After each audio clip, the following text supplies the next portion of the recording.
One. All right, I see the recording now. Thank you all. This is the Public Safety, Beer, and Regulated Beverages Committee meeting. It is April 20th. We're getting started a little late here, but we will get started. I'll start out with the motion to pursue electronically and then take that vote along with the attendance. So pursuant to Governor Lee's executive order number 78 regarding electronic meetings, I make a motion that this committee meeting agenda constitutes essential business of the Metropolitan Council and that meeting electronically is necessary to protect the health, safety, and welfare of Tennesseans in light of the COVID-19 outbreak. May I have a second?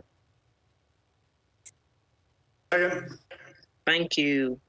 And we will take a roll call with the attendance. Roll call vote. Chair votes aye. Councilmember Johnston may still be in Public Works. Councilmember Nash is still in Public Works. Councilmember Porterfield. Aye. Councilmember Pulley. Aye. Thank you. Councilmember Roberts. Councilmember Rosenberg. Rosenberg is in Public Works. He's still over. Okay. Thank you. Councilmember Swope. Councilmember Taylor. Aye. And Councilmember Vercher. Aye. Okay, we're needing one more person. I thought Councilmember Rosenberg was here to have a Councilmember, quorum. this is Hannah Zyland. I think that you have a quorum. You only need 5. Oh, I just counted 4. Oh, I'm sorry, I left myself off. Thank you. So we're good. We have 5. Wonderful. Thank you. All right, so we do have a consent agenda. On consent, I'll read those items on consent, and you can let me know there are just 2 of them if something needs to be pulled off. Resolution 2021-879 by Toombs and Gamble approves an intergovernmental agreement between the Metro Nashville Police Department and the Tennessee Valley Authority for extra duty police services. Also on consent, Resolution RS 2021-880, Toombs and Gamble approves an application for a community-based traffic safety enforcement and education grant from the Tennessee Highway Safety Office to the Metro Nashville Police Department to continue the enhanced DUI enforcement initiative and target distracted driving and seatbelt enforcement. Does any of those items do any of them need to be pulled from the agenda? From the consent agenda, excuse me. Right, I don't see any hands. So with that, we will move to approve the consent agenda. May I have a second?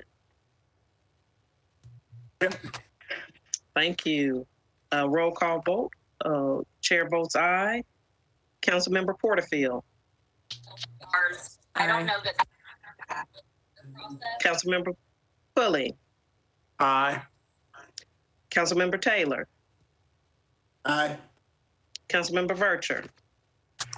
Aye. Thank you. 5 in favor and 0 against. The consent agenda is approved. And we will move now to Bill 2020-581 on second reading.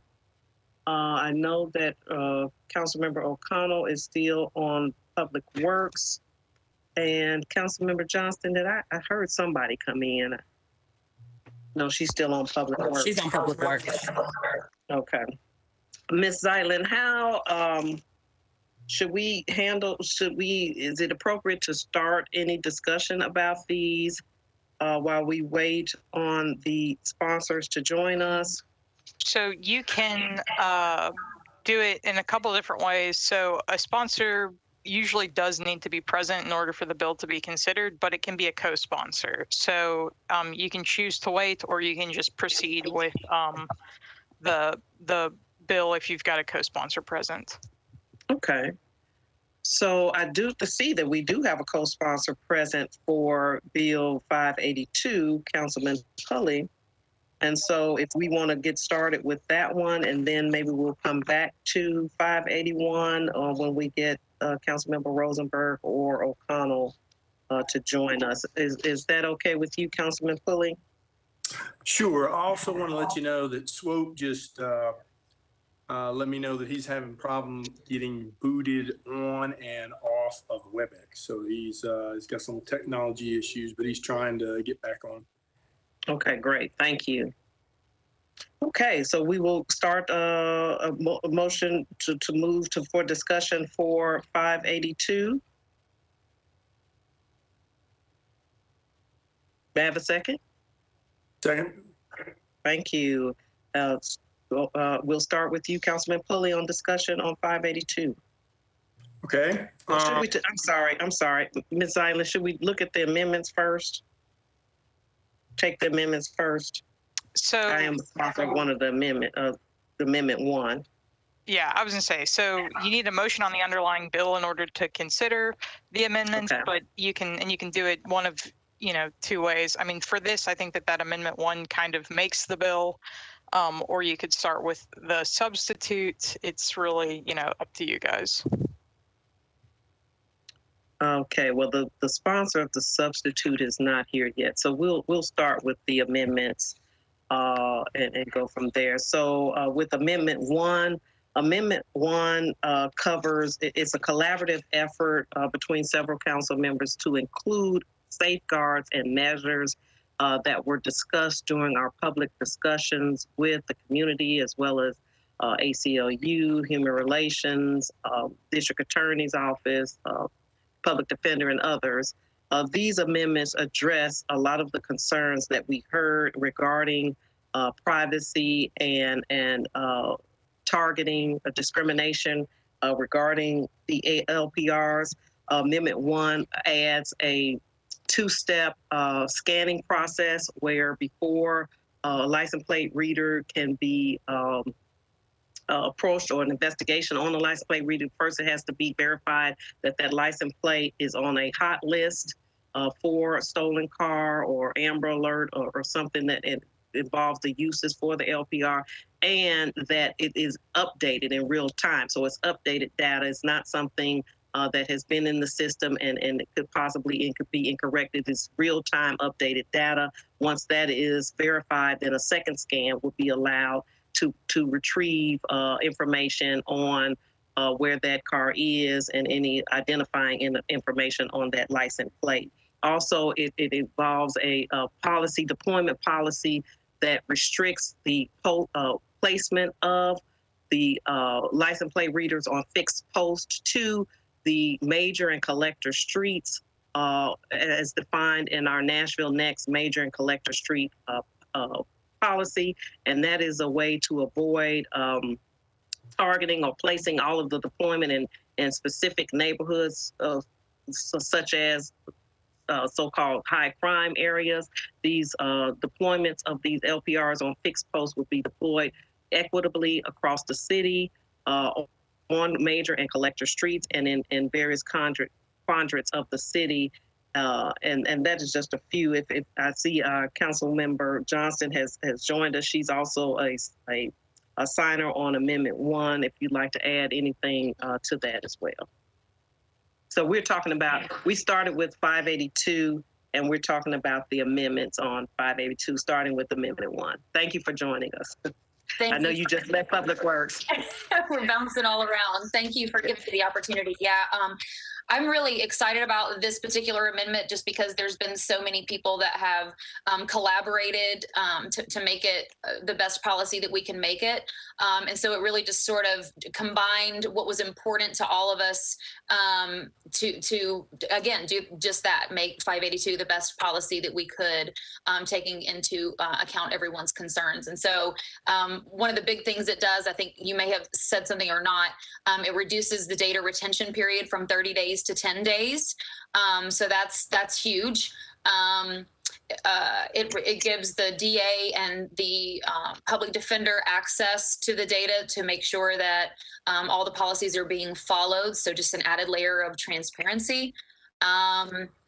It does, it delineates things that we are not going to use them for, and other people can speak to that. But those were the main points that I had made as far as my contribution to this amendment. So I'll yield the floor to the other sponsors. Thank you. Thank you. Are there any other? I don't see any other. Councilmember Rosenberg. And thank you. I put you down that you've joined us. Thank you, Madam Chair. I have a few questions. I guess the first one is this, it looks like this amendment allows LPRs to be used to catch petty misdemeanors and even civil infractions. And it seems like be used to enforce civil infractions. In fact, it says that plainly in the first section. Was that intentional? Councilmember Johnston, I'll let you speak to that. So it's not, no. So and probably Director Cooper could better speak to the language. It's civil traffic. That was for the traffic part of it. The civil aspect of it was the traffic, not traffic, the parking violations. What we're talking about as far as public safety and the police's use, the police uses would be for criminal investigations. So property and violent crimes, but not misdemeanors, no. Isn't a misdemeanor a crime? But we're talking about, you said civil. We're not talking about civil crimes outside of parking. It's property and violent crimes. So possession of cannabis would be one, or getting into a fight on the playground, which I guess could be simple battery. Those would be included, but it also says civil traffic offenses. Like speed cameras and red light cameras and that kind of thing. No, thank you, Councilman. Excuse me. Let me let Ms. Zeitlin speak to that, because I think it was made clear that it says civil traffic or parking offenses. It doesn't say criminal offenses, all criminal offenses. But Ms. Zeitlin, if you could speak to that. This is Hannah Zeitlin. To clarify, Amendment 1 does allow all criminal offenses to be investigated using LPR. Civil offenses are limited to civil traffic or parking offenses. Thank you. Thank you. Okay, so it does include simple misdemeanors. And then I guess the other question is, if once everybody knows that these LPRs are along the main roads, doesn't that just drive people into neighborhoods? I'll speak to that. The purpose of that is to avoid having all of the cameras deployed into specific neighborhoods that are deemed high crime. Otherwise, how would you decide which neighborhoods they would go in? And secondly, all of these neighborhoods connect to major roads and collector roads. I mean, they may commit the crime in the neighborhood, but they have to come out of the neighborhood onto a collector or major road. And at that point, the license plate of the suspect or criminal, whatever, will be captured at that point. But that way, we're not targeting neighborhoods because they have a high rate of crime. A lot of times these neighborhoods that have crime, they're the victims. They are the victims of crime. They're not committing the crime. So we don't want to target those neighborhoods of the people who live there. We're wanting to target the criminals. So this is a way, and several policemen have testified that they using the cameras in the way that they are on major collector roads is still useful for them, but it does help alleviate concerns from community members that their particular communities are being targeted with these cameras. Thank you. And then just one other question, if I may. If the legislature next year passes a law that says that all municipalities shall share license plate data with any federal agent investigating immigration offenses, we can't do anything about that, right? Ms. Zeitlin. Yeah, hypothetically, if the state passes a law that says that local governments have to share data with federal authorities, yeah, I do believe that would be a requirement. Okay, thank you. Thank you. Any other questions? Don't see any other hands in the queue. I see Councilman Rosenberg. Is that a lingering hand. Okay. So with no other questions, I think we're ready to vote on Amendment 1. And I'll take the roll call vote. For some reason, I'm first on here now. Chair votes aye. Councilmember Johnston. Aye. Councilmember Porterfield. Aye. Councilmember Pulley. Aye. Councilmember Rosenberg. Aye. Councilmember Taylor. Aye. Councilmember Vercher. Aye. All right. 6 in favor, 0 against. We will move to the proposed Amendment 2, and that is Councilmember Hurt and Councilmember Johnston. Councilmember Johnston, if you want to introduce or talk about Amendment 2. I'm happy to talk about it. I think that the lead sponsor on this is not intending to move it, but I will just sort of explain the difference between the two. This one would require a resolution to end the program after the pilot came to its finality, and the other by Council Lady Stiles requires a resolution to continue it. So it's just a difference in opinion. I'm happy either way, to be honest with you. So, whatever everybody thinks, I'm happy to go with the will of the body. Thank you. I will mention it was discussed in Public Works that the difference between Council Amendment 2 and Amendment 3. Amendment 3 by Councilmember Stiles would require that the council adopt a resolution to continue the LPRs after the pilot period. They both have the 6-month pilot, but 2 would require the council to do a resolution to stop the LPR deployment after the pilot, whereas Amendment 3 would require the council to adopt a resolution to continue the LPR deployment after the pilot. So that is the difference between the two amendments. Like Councilman Johnson said, I'm not sure, but it sounded like in Public Works that Councilmember Hurt was going to withdraw the Amendment 2. Ms. Zeitlin, what are the rules on that? Should we continue to go forward on the vote on Amendment 2? So it's another one where it's up to you all how you want to proceed. Somebody else could hypothetically offer the amendment. It doesn't have to be one of the sponsors that's listed on the amendment. But if you guys understand that the sponsor doesn't want to offer it and you don't want to offer it either, then you can just not offer it. There doesn't have to be a vote taken, and then you can move on to the next amendment. Okay, I see a hand. Councilmember Porterfield, do you want to weigh in on this? Thank you, Madam Chair. I actually just wanted IT to know that one of our committee members, Councilmember Roberts, called in, and she's calling user number 11. If they could please move her up to an attendee.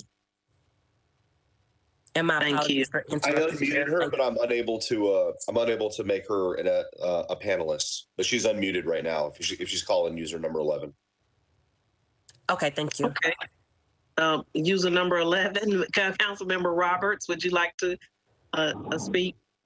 This is Councilmember Roberts. Can I vote like just out loud without having to call this number back? I'm on the interstate going as fast as I can. Yes, we will take a roll call vote. Great. So we'll get your vote in just a minute.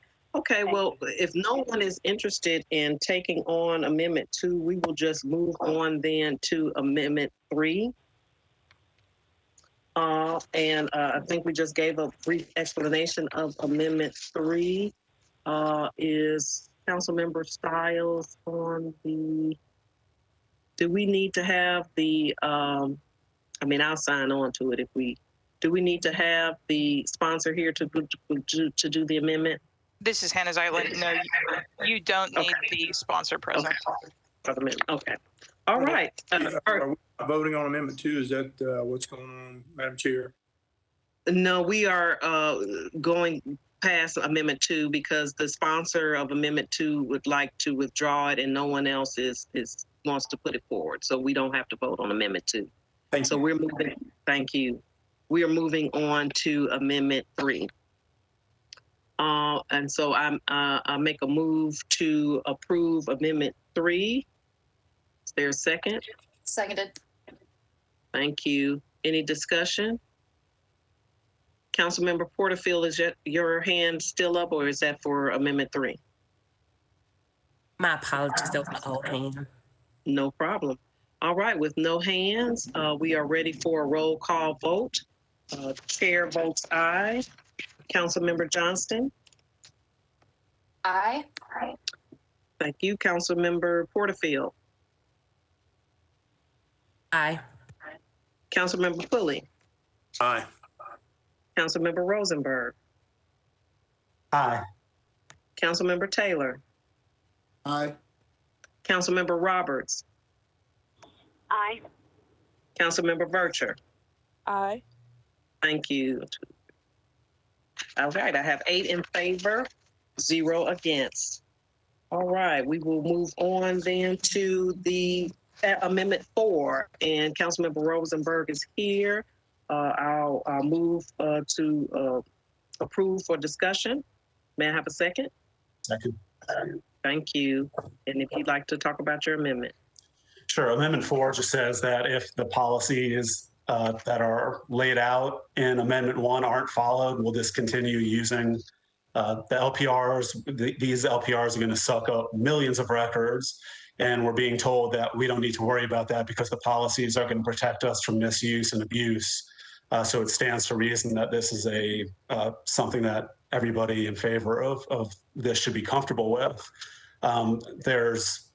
It's been suggested that a piece of the bill that speaks to allowing the DA and the public defender some level of oversight is adequate, which may very well be the case when we're not retaining data. But when we are sucking up data in this way, we really are holding everybody's lives in our hands, their livelihoods, their safety, and their privacy. And if we're going to depend on these privacy protections that are written into the bill, we should be comfortable saying that if those don't happen, then we will protect everyone's privacy by discontinuing the program. So I ask for approval. Okay. Councilmember Johnston, you recognize. Thank you, Chair. As I mentioned about this in Public Works, the omnibus, or amendment number 1 that we voted overwhelmingly to approve in both committees, addresses this.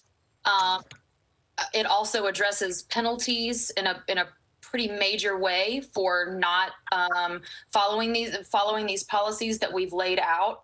The language that I put, that was part of my contribution to the amendment, was literally taken from Councilman Rosenberg's substitute to allow for the DA and the public defender to have access to this, and it also adds Class C felony. Sorry, I'm having a hard time talking today. And so I feel like this has sort of been asked and answered, and also to have a majority out of 3, where 2 entities in the 3 that are allowed to have an opinion have already come out strongly against LPRs. So I think it's already pretty slanted in the wrong way. This is just another way to limit or get rid of LPRs, and I encourage my colleagues to see it for what it is and vote no. Thank you. Councilmember Porterfield. Thank you, Madam Chair, for recognizing me.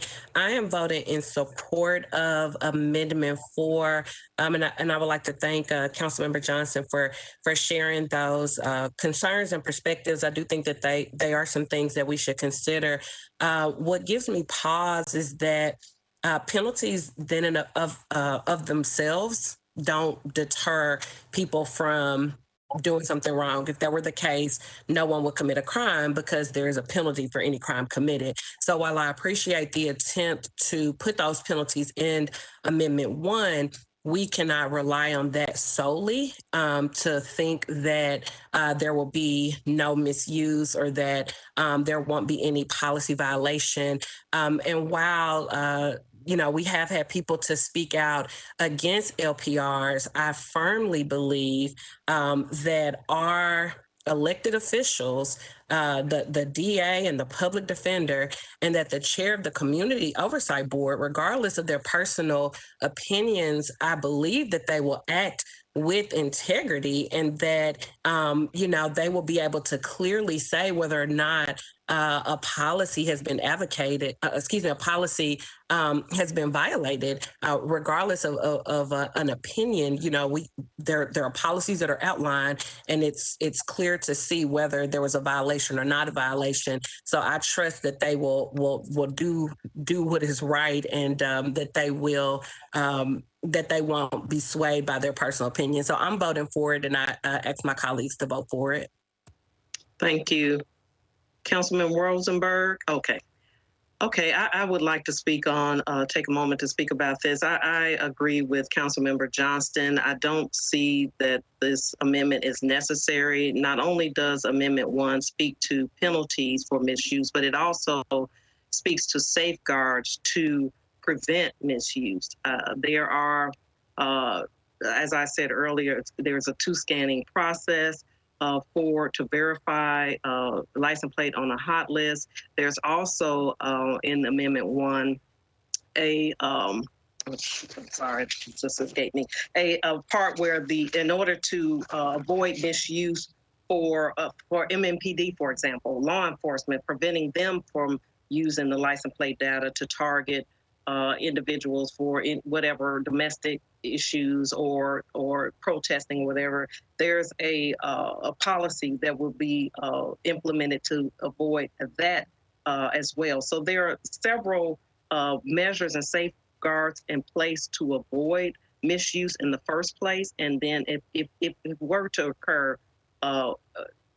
once out of 100 times, then there's a penalty in place to address that as well. So for those reasons, I really don't see the need to have another amendment that would just stop the deployment of the LPRs based on one incident of misuse or something of that nature.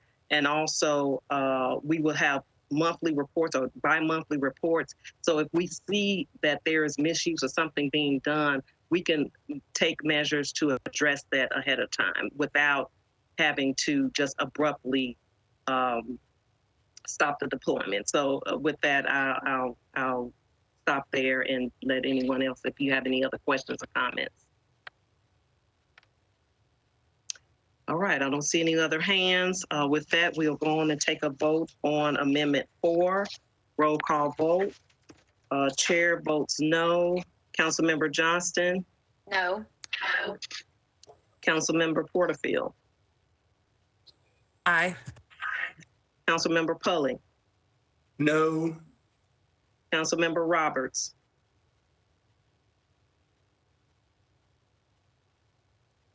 Councilmember Roberts? Councilmember Roberts? My apologies, Madam Chair. I think she got bumped back down to a 10D, so she's muted. Okay, thank you. They will have to unmute her. Thank you. Councilmember Rosenberg? Aye. Councilmember Taylor? Aye. Councilmember Vercher? Aye. Okay, so that's Councilmember Taylor. Was that an aye? Yes, Chair. Okay, thank you. 4 in favor, 3 against. Councilmember Roberts, I'll try her one more time. Were you able to get through? Okay, she's not. 4 in favor, 3 is against. All right, we'll move to the substitute now. Proposed a substitute by Councilmember Rosenberg.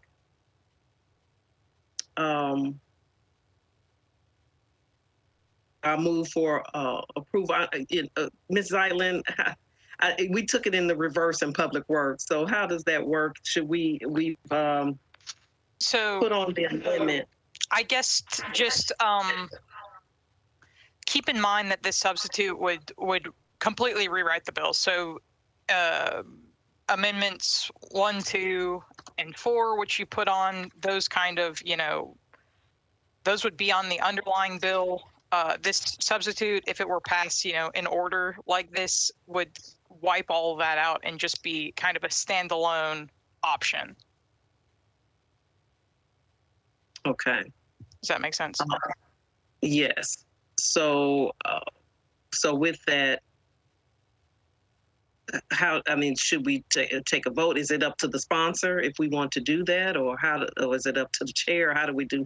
So, yeah, I was gonna say, you guys can offer the substitute still. You can still recommend it. I'd say on the floor, you'd probably want to choose. I think it's kind of an either or situation when you get to the floor. I don't think that you should necessarily add everything on the floor, but in committee, you can make recommendations. And it's not binding, but it's something to consider that this substitute is a standalone option. And if it passes, it would, override the amendment 1 that we put on the bill. It would override the bill in its entirety. Is Correct. that right? Correct. Yeah. Okay. Okay. So with that, are there any questions or discussions about Councilmember Rosenberg? Yes, thank you, Madam Chair. First of all, Councilmember Roberts looks like she's attendee call-in number 12 now. She's changed forms. We can please give Councilmember Roberts access. Okay, thank you. Thank you. First, I'll note that the sunset amendment is basically a part of this bill. So we'll retain that. This substitute, as I mentioned in Public Works, replaces the installation of permanent surveillance infrastructure with the handheld or vehicle mounted LPRs that are better with privacy, better with equitable distribution, better practically. You're not sucking up millions of records. You're instead sounding the alarm when a hit happens and there's an officer there to respond. And since you're not sucking up data, you don't need to retain data at all beyond the few minutes it takes for the officer to respond to the hit in his vehicle. There's no need to keep it for 3 hours or 10 days or anything like that. And I think a bit of confusion around there is why there's been a talking point about the 3-minute piece of this. This limits uses to Amber Alerts, Silver Alerts, stolen cars, felony warrants, and signed search warrants. So there's not a need to retain data. You can't use them for small-time misdemeanors or civil traffic infractions like you can with the amended bill. And it grants oversight to the DA, the public defender, and the COB, and it calls for detailed reporting to the Metro Council. It's greater oversight for the DA, public defender, and COB than the amended bill. It's more detailed reporting than the amended bill. And it calls for a public hearing after 6 months so we can hear from the public before we make our decision about whether to continue. Organizations have lined up in their opposition to 582. The ACLU has given its full-throated support to this version. We've heard opposition to 582 from the NAACP, Turk, the American Muslim Advisory Council, our public defender, COB, a bunch of other advocacy groups representing our residents. And I asked for the committee's support on this very reasonable, measured approach to the LPR issue. Thank you. Councilmember Johnston. Thank you. I'd like to give Captain Gilder the opportunity to speak to this substitute and what it would mean for how they would be able to utilize this or not, since I think he's the only current police officer on this call. He's probably the best one to speak to that. Captain Gilder, for the 3-minute deleting rate, what effect does that have?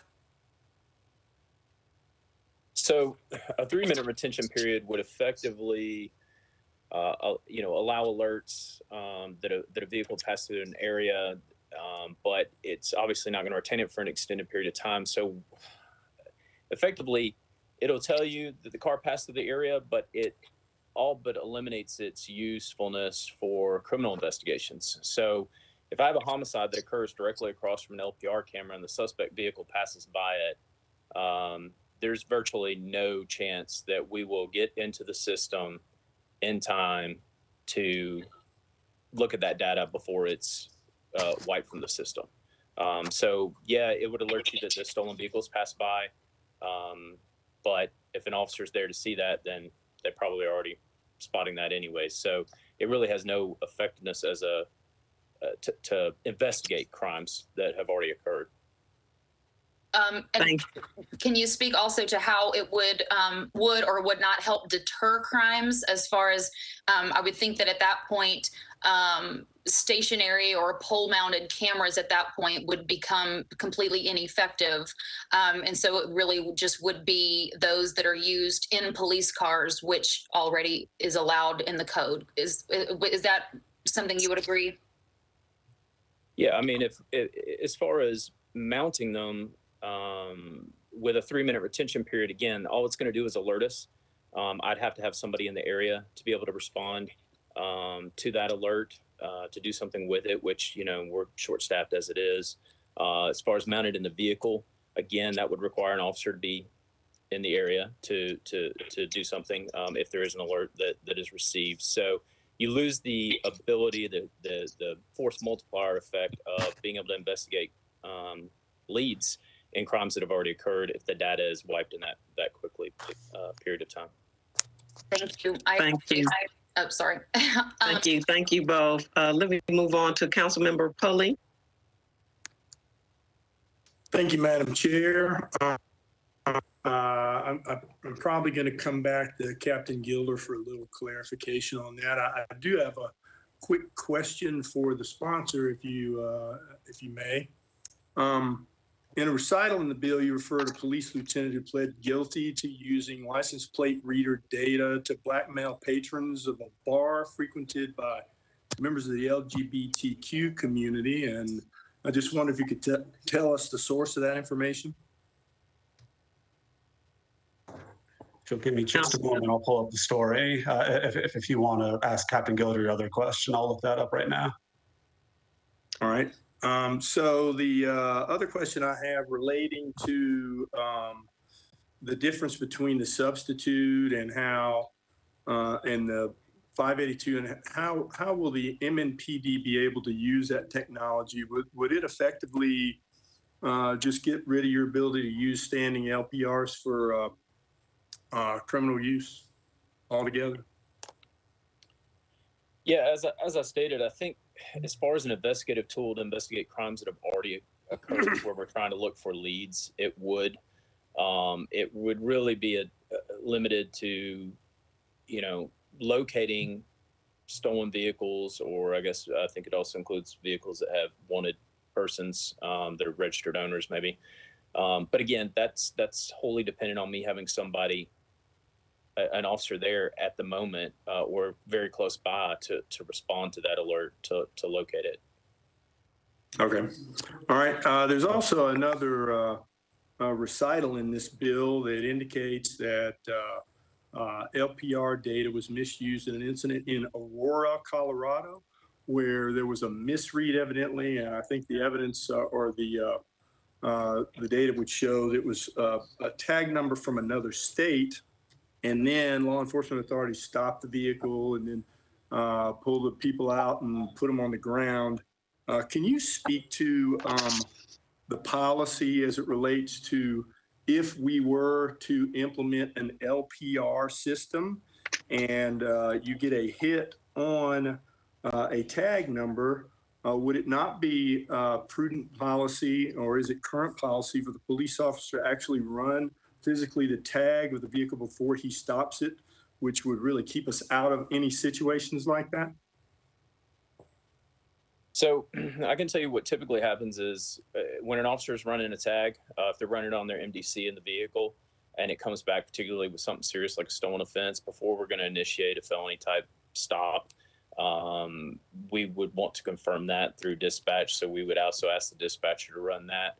But yeah, I mean, the prudent policy is to visually confirm that. And, you know, for instance, like arrest warrants, we don't take people to booking on an arrest warrant without contacting the warrants division and confirming that we actually have that warrant on file. And I think there's a provision in 582 as well that requires that double verification. So even if you do get a hit, you still need to visually verify that this is the right tag that you're looking at, which I don't think is a problem for us. I mean, that's something that we're used to. Okay, thanks. Madam Chair, can I answer the councilman's question? Yes, yes, you're recognized. Thank you. Councilman Foley is a story in the Wall Street Journal. And was this the case of DC Police Lieutenant Jeffrey Stowe?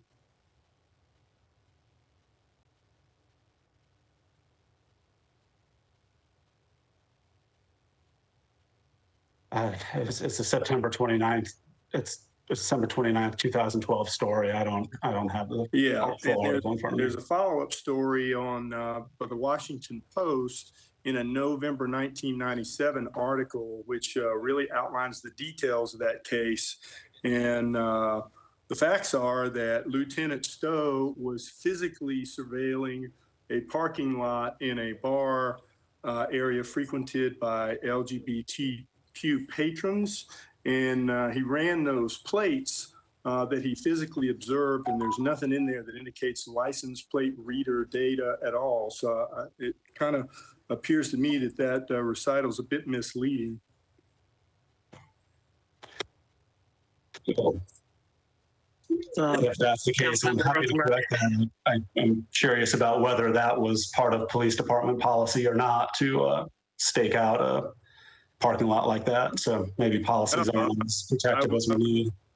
Sure, I would agree. But the information used was what every police officer in 1997 and currently throughout the country already has access to. And it wasn't license plate reader data that triggered that information. They all currently have access to that information, and there's nothing that we can do to change that. So I'm happy to correct that if the Wall Street Journal article was inaccurate as you're positing. Okay, thank you. Is there anything else pertaining to the bill, Councilman Foley? No, I would just simply say that it's pretty clear that the substitute is not a compromise in any way. What it does is just basically gets rid of LPRs as they would be in the current bill with the amendments. So I would encourage my colleagues. I understand everybody's got their own way of looking at this, and I understand that there are people who are against LPRs, and I absolutely respect that position. Everybody's entitled to how they view this, but let's be clear that the substitute basically gets rid of them. It doesn't really compromise in any way and allow their use for what their intended purposes is. So I would encourage you all to vote against it. Thank you. And I've lost who was next. I think Councilmember Porterfield and then Councilmember Johnston. Okay, she took her hand down. Councilmember Porterfield. Thank you, Madam Chair. I just had a clarifying question for Officer Gilder. You mentioned with the substitute deleting the information within 3 minutes would be problematic because that would require an officer to be there at that time to kind of catch it. Did I understand that correctly? So what I was saying was... Captain Gilder, you're on mute. I'm sorry. Go ahead. We hear you now. Okay. Yeah. So what I was stating was that it still would alert us to the presence of a stolen car or wanted person in the area, but you would have to have an officer there to respond to that. But the point I was making is that if the retention period is that short, if it's a 3-minute retention period and then deleted, it's effectively eliminating the ability to use it to solve crimes. And what I mean by that is, and the example I provided was, you know, if you have a homicide or robbery, whatever type of offense occurring literally within the view of the LPR camera, and the suspect plate is captured by that, by the time the police respond and are able to you know, even determine there's an LPR there, get into the system to search to see if it captured anything relevant, that data is gone because there's no way we would be able to do that within 3 minutes of the plate being captured. Thank you for expanding on that, but I needed some clarification because I'm not clear on 581. You're also required to visually confirm a plate matches. So you would need to have someone there for 581 as well. So I'm not understanding why it's a problem to have someone there for 582, but it's not a problem to have someone there for 581. It's my understanding that 581 limits their application to mobile LPRs. Exactly. That's the difference. Yeah. Yeah. I'm so sorry. My apologies. I didn't mean to say 581. 582 Amendment 1, excuse me. Amendment 1 of 582, it states that they must confirm visually that a plate matches the number and state identified in the alert, confirm that the alert is active by calling dispatch, whether the alert pertains to the registrant of the car and not the car itself. So that would still require an individual to be in the presence of the car that's driving by. So what I'm trying to understand is we're saying that the argument that's being made is that 3 minutes is not enough time because an officer would have to be there, and the substitute, an officer would have to be there. But in 582 as amended, an officer would still have to be there. So I'm trying to understand why it's problematic in one case, but not in the other. Sure. If I could speak to that, because that is a part of the amendment that I added, it was to verify that the license plate matches the number on the hot list, not that the officer had to be present to make a match or identify the license plate in real time there. That's in real time on the hot list. The hot list license plate identification would need to be matched in real time with the optical image of the license plate from the license plate reader. So that's the difference. And it's not the officer being there to actually see the license plate themselves. It's in real time making sure identifying that the license plate on the hot list, that number matches the optical image of the license plate reader. Okay, thank you so very much for clarifying that, Madam Chair. I am voting in support of the substitute, and I will ask my colleagues to do the same. We've heard from multiple people, community groups that have shared concerns, whether those are privacy concerns, whether there are concerns with communities being disproportionately impacted. And we've also heard from people that are saying that they would like to use this as a tool to address crime. And I think that the substitute is a common sense approach that meets people in the middle. I know some of my colleagues may disagree, but I do think that this allows the police to use it in the way that they're wanting to use it. It's allow for amber alerts, it's allow for silver alerts, it's allow for felonies. So I think that does give some allowance to the license plate readers. I personally am against license plate readers overall, but we don't have that option right now. So this is the option that respects people's privacy. This is the option that keeps people the safest. This is the option with the shortest data retention time, and it's still allowed to be used for felonies and for missing persons. So I'm supporting the substitute, and I'll ask my colleagues to please do the same. Thank you. I'll take a moment as chair to comment on this, and I'll kind of repeat what I stated in Public Works. The amendments to 582 address most, if not all, of the privacy and discrimination concerns that we've heard from the community over the past 6 months, as well as from other groups, human rights groups. And in addition to that, this substitute only allows for license plate readers on police cars. And in my opinion, if the police are there, the intent of the license plate reader or the intent of Bill 582 is to have the license plate readers on fixed post in the right of way so that we're able to capture the license plates of individuals committing crimes when the police are not there. when the police are there, we don't need a license plate reader. They're there. The police is there. They can address the crime.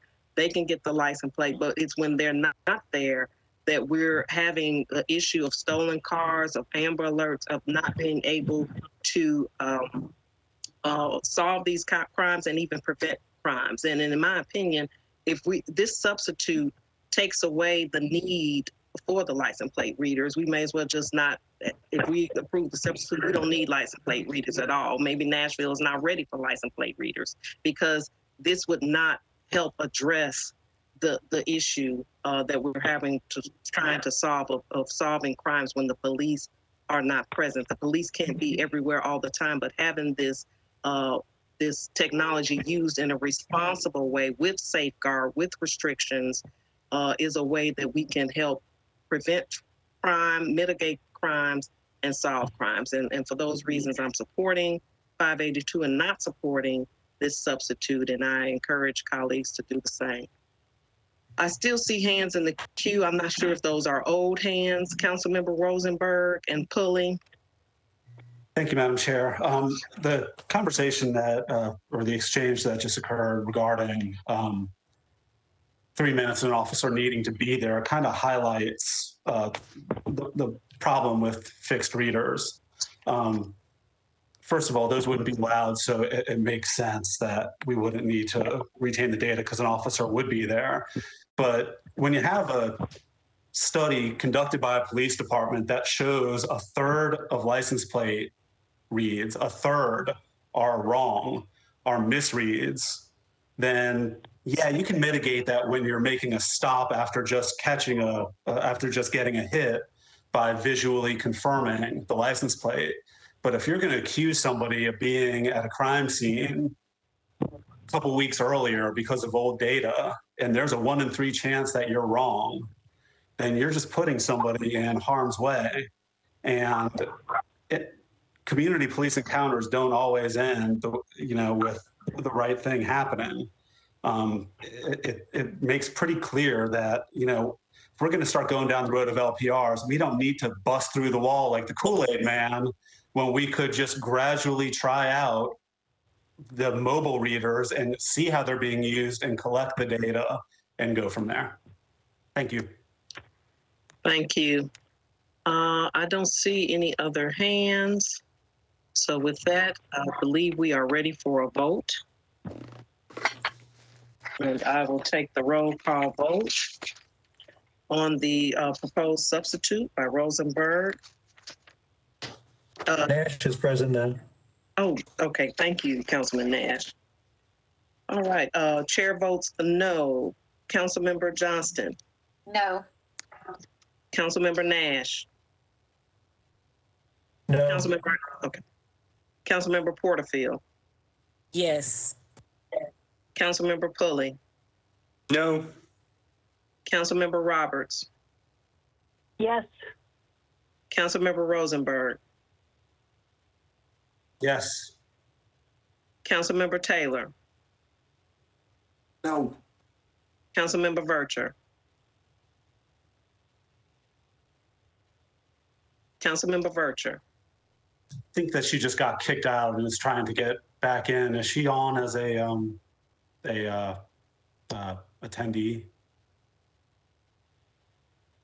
Okay, I'm not. I don't know. I don't see her name, but if you have a phone number, then I might be able to tell you if she's in there. Madam Chair, Councilman Swope's in the same position. He's on the phone and says he cannot be heard as well. Do we know what number? I see a 629 number. I see a 615977 and a 615308. Are any of those, do they look familiar to Councilmember Swope or? 308 would be Swope. I believe his number is 308-0577. Can we move that one up, please? That number 13. I've unmuted him. Oh, unmute. Okay.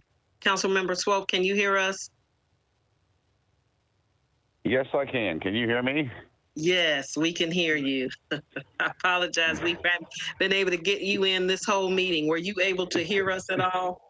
Sorry, Madam Chair. Yeah, I've listened to almost everything, and I have literally rebooted my system 3 times, downloaded WebEx 4 times, uninstalled, reinstalled, uninstalled, reinstalled. I'm about to throw the system out in the yard. Well, don't do that. Well, luckily we got you. So whatever you want to weigh in, we were in the middle of a vote, but since we're just getting you, if you want to weigh in and then vote on, we're voting on the Rosenberg substitute. No, Madam Chair, I appreciate the time, and I appreciate everyone's patience. As everyone has said, this is a very controversial issue, and while I could argue either side of this all day long, I can't be in support of Councilman Rosenberg's substitute only because it's too restrictive. I think there's a fine line we have to come to here, and we're going to need time to figure out what that line is. But let's at least move that line a little bit, open up the field to allow us to get the data that we need rather than the very limited scope that this is. So I can't be supportive of Councilman Rosenberg's. So, all right. thanks. Thank you. Councilman Taylor. Oh, did I get you already? I'm sorry. I got you already. Okay. With that, that was a 6-3 vote in favor. Chair, I got or against. I'm voting. Okay. Oh, all right. I'm sorry. I couldn't hear you. Councilman Burcher. Yeah, I had got bumped off too, and they probably need to let somebody know there's issues with WebEx. I'm voting for the Rosenberg substitute. Okay, you're voting in favor. Is that right? Yes.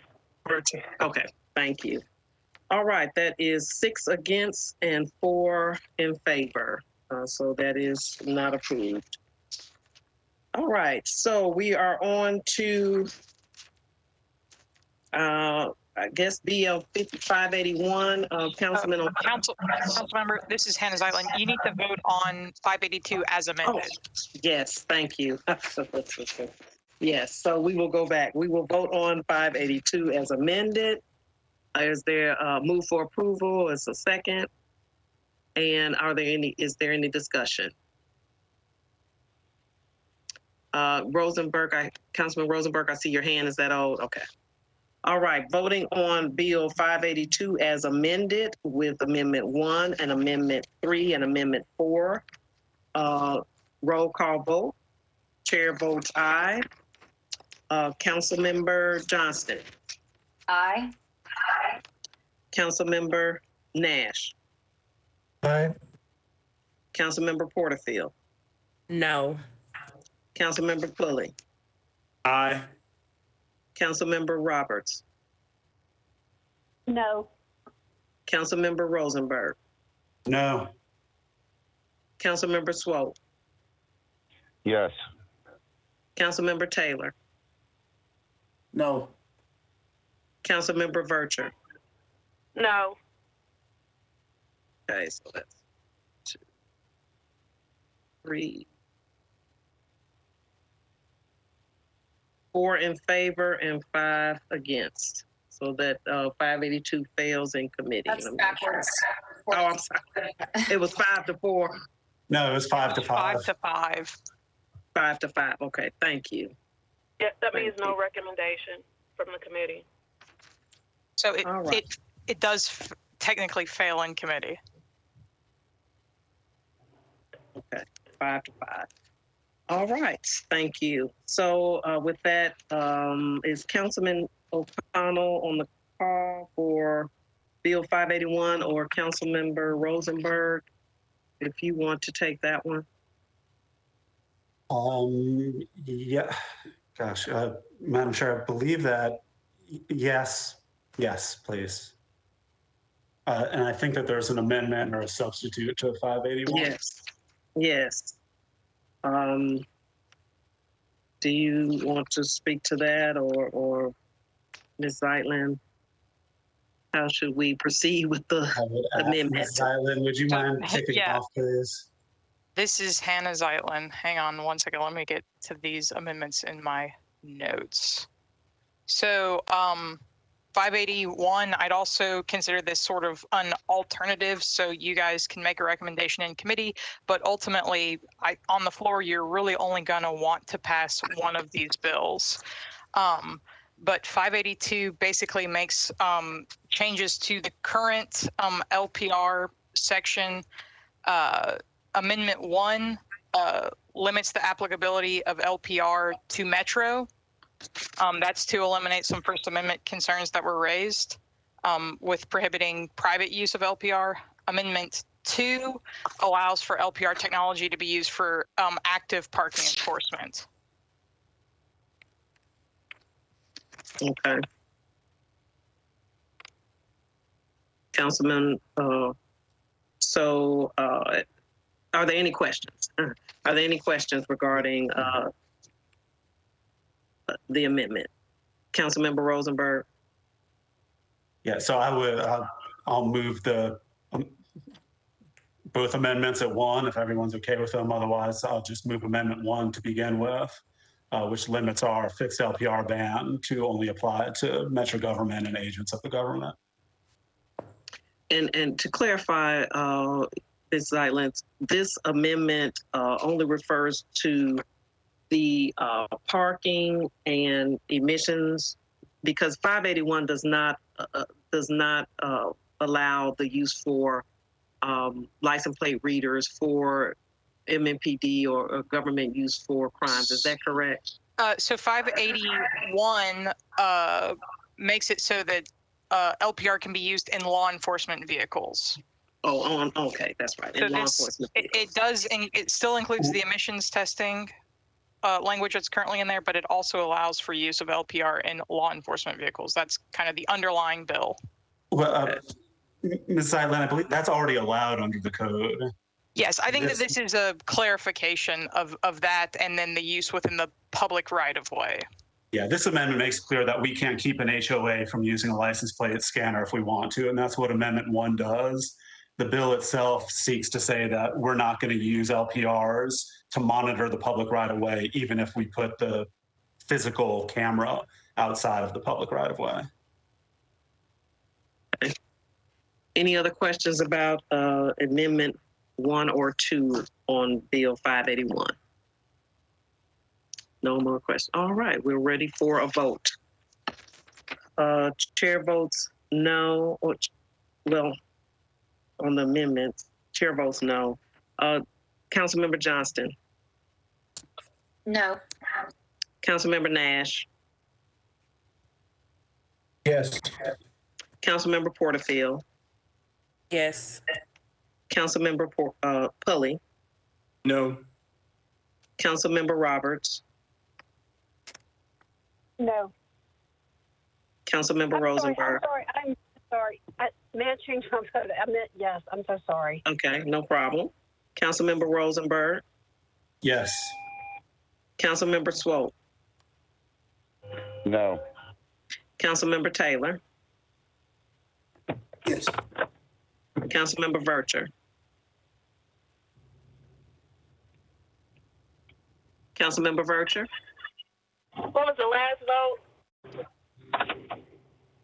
From Councilmember Taylor? Yeah.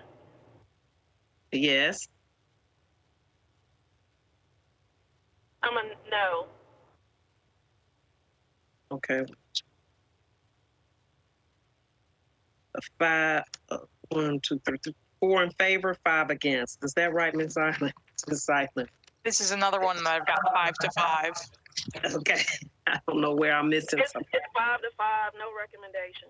Okay, thank you. Okay, so now on the bill, 581. Madam Chair, we have Amendment 2 also. Okay, I thought we did them both at the same time. My mistake then. Did we not, Ms. Zeitlin? It may be my mistake. I thought we did them at the same time. I thought that the motion was on both, but I was gonna say yeah. Okay, thank you. All right, on the bill, any discussion? All right, Councilmember Rosenberg. Thank you. I'm better raising my real hand than my WebEx one. So just to clarify, because it's all LPRs all the time, this bill clarifies that Metro may not put up license plate readers and may not monitor the public right-of-way with license plate readers, even if the physical location of the camera is outside of the right-of-way, except for emissions and if the amendment is put on the parking program. Thank you. Thank you. Any other questions or comments? I don't. Councilmember Johnston. So this would effectively take away an HOA or a neighborhood association's ability to use the camera in their space pointed into the right of way, correct? No, that's not correct. It only regulates Metro agencies or agents of Metro government. It doesn't affect private citizens. If Amendment 1 is, well, even without Amendment 1, it doesn't apply just because of constitutional concerns to HOAs and private citizens. So they can still do their thing regardless of this bill. Can those privately owned cameras share data with the MNPD if they so choose?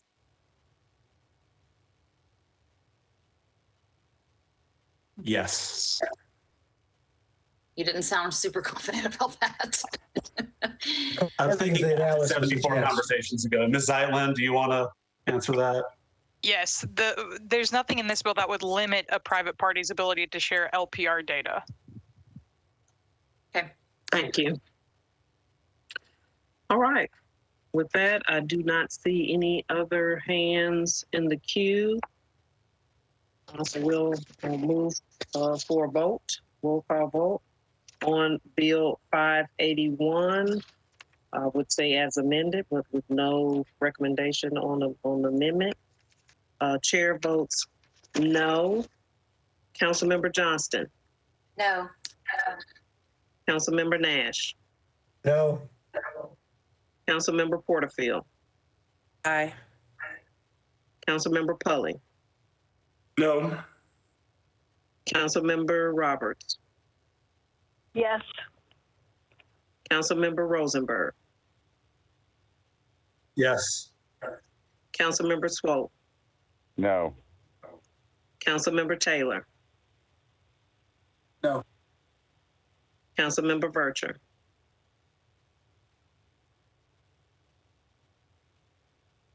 Councilmember Vercher.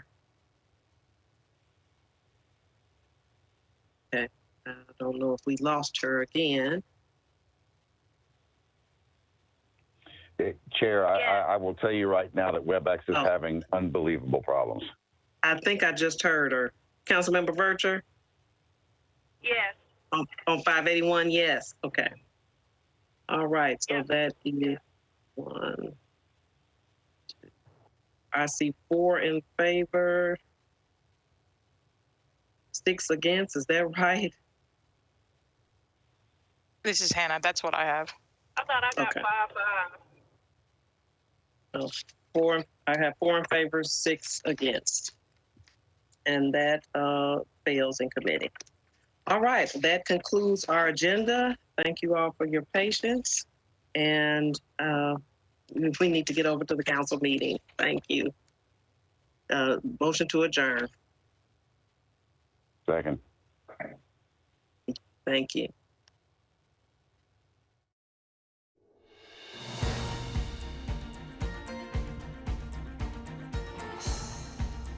This has been a service of the Metro Nashville Network. If you would like to see this presentation again, or for more information about this and other programs, visit nashville.gov.